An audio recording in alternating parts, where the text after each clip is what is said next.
Good morning, everybody. It's Lynn, the Leather Bag Lady. How are you all today? It is Thursday morning. It is cloudy, chilly. It's going to get up to about 8 degrees today with some sun. Leather Bag Lady weather report. So today is the day that I start to get my shed ready for the Leather Bag Lady office space. But we'll talk about that after today's bag.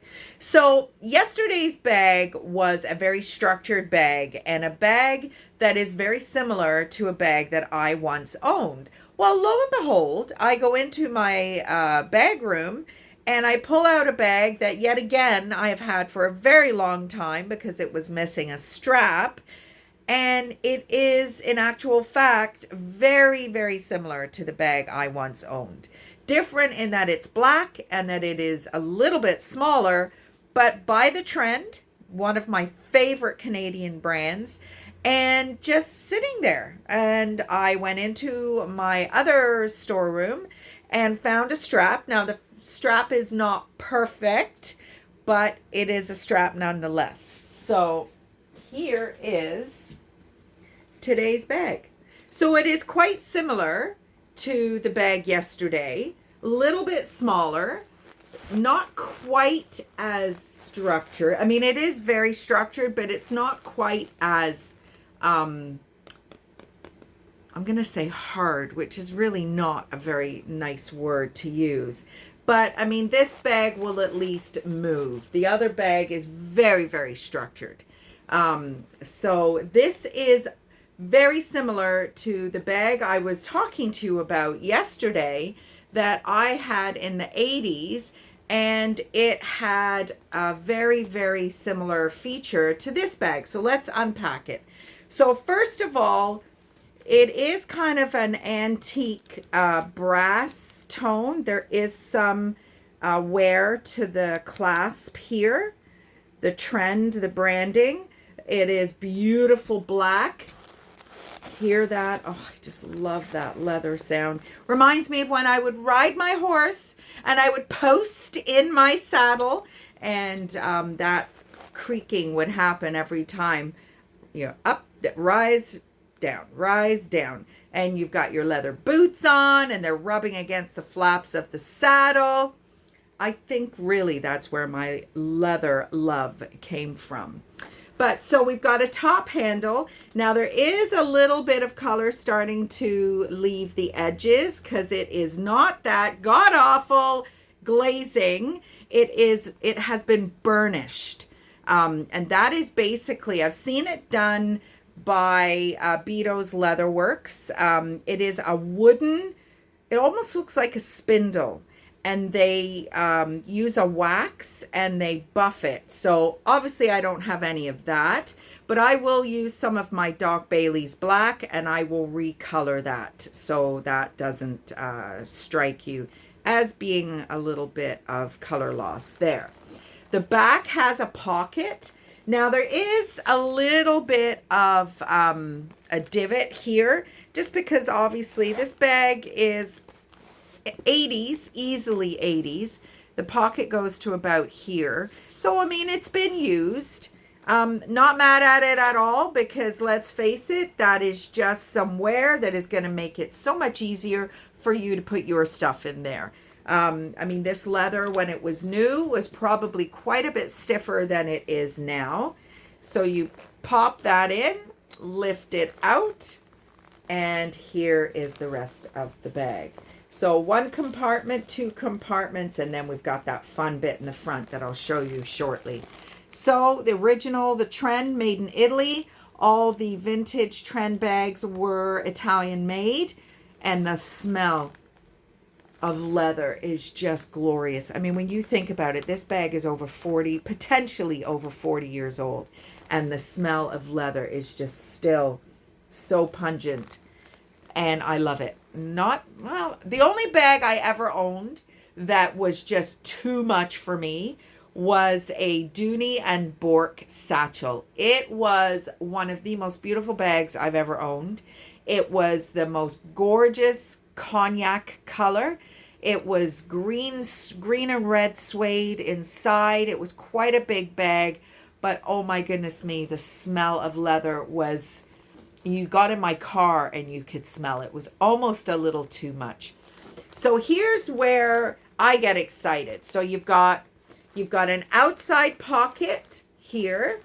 You've got 1, 2, a pocket here, and then check this out. Ta-da! Look at the slip pockets, a pen holder, and I think, oh, there is a little slip pocket here too. And it's all raw leather in there. You know how I feel about raw leather. This bag is just beautiful. It is just such a blast from the past. It really takes me back to the Pen Center in St. Catharines where I got my my original one. And I think we even got it from the boot shop, which is still there. The trend used to be, why is this not connecting? Oh, because the zipper's in the way. I was going to say, oh, please, no, don't be broken. But the little hole at the end there got caught on the little nubby thing here. So these are brass. There is a little bit of tarnishing there, but I can take care of that. And just full disclosure, this is a little bit loose. I've gone in behind. It's solid behind. It just, again, must just be a little bit of wear and tear from how old it is. The compartments are solid. There's, it's just a beautifully constructed bag. I love it. I love it. So the strap. The strap is not a perfect match color-wise. The quality of the leather is not quite the same as the bag. So again, as I always say to you, if you have a better suited strap, then by all means change it out. It is absolutely possible. But if you don't, and you don't mind a little bit of color difference here, I mean, the loops are so hidden that it's really not going to contrast too terribly. It is a 25-inch strap drop, so it is a really nice length. And I could potentially put another hole in there, which I'm not sure I will. I think it's long enough. And I mean, obviously we talk about this. I've got the boobs. So anything that is going to be shorter than normal will be shorter than normal on a chesty lady, which I am. So there we go. It is awesome. Cute little bag. The Trend, Montreal, Canada. Love, love, love this brand. One of my favorites. So that is today's bag. So I had my first coaching session yesterday with Megan. We did it on Zoom, which of course I had to sign into Google because I was using Pius's computer. So of course I wrote a password down, but it's not the right one. So I had to change it all. And it was like 10 minutes to go and I'm having a hot flash and I'm like, oh, Jesus.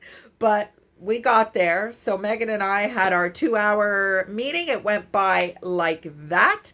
So we got some real good foundation work done. I only have 3 sessions with her, unfortunately, because of the unexpected furnace cost and potentially the fact that I'm going to probably need a new car sooner rather than later. There's just not a lot of money in the budget. But I have secured, I think, 7 shows between now and the end of the year.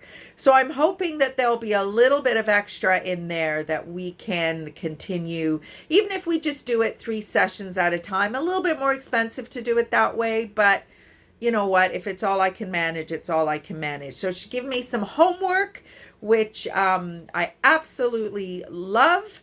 And we will meet in person next Wednesday because she is a yoga instructor and will be providing yoga classes at a retirement home locally here in Hamilton. So we will get to meet in person. I need to check out where the closest library is and see if there is a meeting room that I can book or something like that, because we're going to bring computers. She's going to teach me how to do some techie stuff, which is really the main reason that I needed to hire somebody to work smarter, not harder. And I mean, even some of the things that she was talking about, I was like, woo, I can't wait because I've made it this far.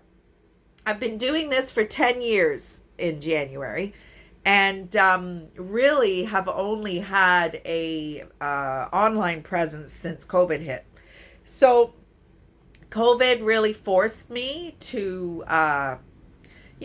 check the online thing out, and I'm fumbling around still. And if you follow me with any length of time, you know all the things that I've been wanting to do that I just couldn't get to myself. So finally, and I mean, if you're the same, if you're, trying to start a business or start a weight loss program or start a renovation or start anything and you're struggling, you're not alone. It is so difficult to step outside your comfort zone, whether it's financially, technically, anything that is going to challenge you. But I do feel, and I've been very fogged in the last 8 months, I would say. Since I've moved back into this house, I've been very fogged. And yesterday I had a little slice of just a little slice of enthusiasm again. A friend of mine posted something on Facebook, and it kind of gave an outline of what we as women should be looking for in a relationship. And I swear every one of those items was pious. And I just needed to take a step and be very appreciative. Our relationship is I mean, we're married, it's wonderful, but I've kind of regressed a little bit. I've gone kind of back into myself a little bit, just because stress and I are not friends. I don't think anybody is friends with stress. Some people can take it and roll with it, which I used to be able to do. And I've been off of my thyroid medication for almost a month, so I think that has something to do with it. That can give you some kind of depression-like symptoms. Menopause, I am 4.5 years in to hot flashes and all the rest of it, so I'm sure that is playing a part. And just, having gained a little bit of weight and worrying about this house and finances and all the things that are just part of daily life have really kind of put me back in a little bit of a shell. And I mean, Pius, he's wonderful. He, every now and again I'll see it, either positively or negatively, I'll see it. But reading that yesterday really just gave me a little bit of a kick in the pants to, try and rally a little bit. I'm not there yet, but I'm on my way. So hopefully, if you are all out there and struggling with something, and if you are lucky enough to have the means to get some help or some guidance or whatever, then do it. Don't waste any time. Like, life is so short. If you have the resources, available to you to, either get a life coach or a counselor or somebody along those lines, then do it. And actually, as I'm standing here talking about coaching, my sister is a life coach. I wonder if that would be too close. I'm going to ask her what she thinks, because you know what? If I'm going to go and pay a stranger to help me get through some of this stuff, and it's not really stuff per se personal to my relationship or anything that would be inappropriate to share with a family member. It's just my overthinking, my worrywartness, and my relationship with some of the things in my life that predate Pius big time. The house and cars and, relationships with even, some stuff with the kids that's going on. So I don't know. I might ask her and see how she feels, if she would feel comfortable. Now, that would mean that I don't get to use Pius's benefits. I don't know. I'm going to have to think on that a little bit because I would really, truly like to support my sister in her. She did the course a number of years ago. Don't think she found the journey of being a life coach as a career something that she wanted to do. But I don't know. I'll think on that for a bit and see what that's all about. Anyway, that is what's going on today. We are going to start getting my office ready, as I said, for the winter months.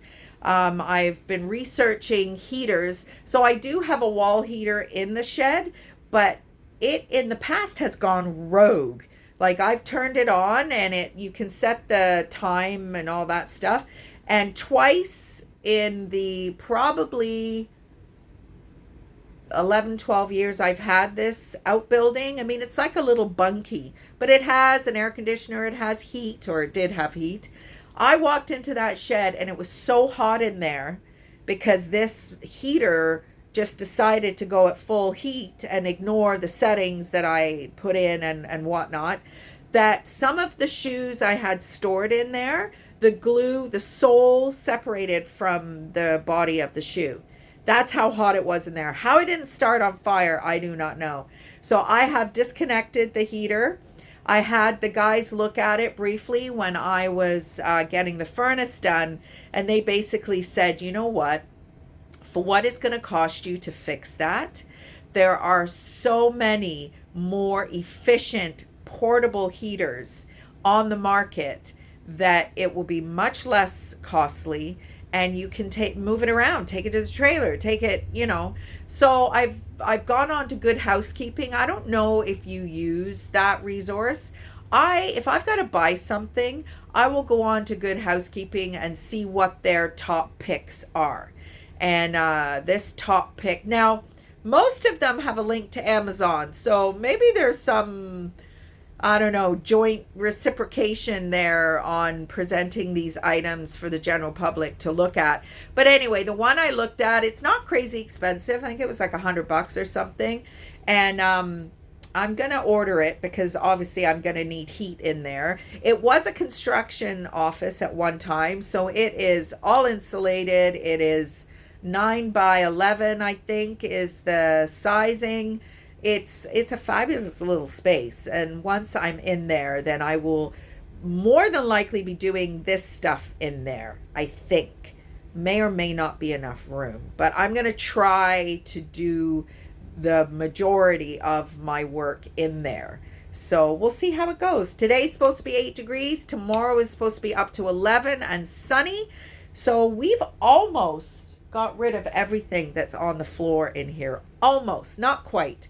So getting a little excited about that. It's nice to see the house starting to look like a house and not a storage unit. So flies have died down. So obviously there must have been something that passed away under my house or something, and the house filled with flies, which it does occasionally. We've all got trials and tribulations with our properties, I'm sure, but this is just something else. But nothing I can do about it. So in the vein of trying to stay positive, I'm going to not get too crazy about that. So have a great day, everybody. Tomorrow, I am not with my clients. We've revamped our schedule. Pius has his meeting with the surgeon tomorrow, so it's a very important day for him and for us. And maybe, I'm not sure if I'm going to get to do a video tomorrow. If I don't, have a great weekend, everybody. If I do, I'll let you know how we got on. Take care, everybody. Bye.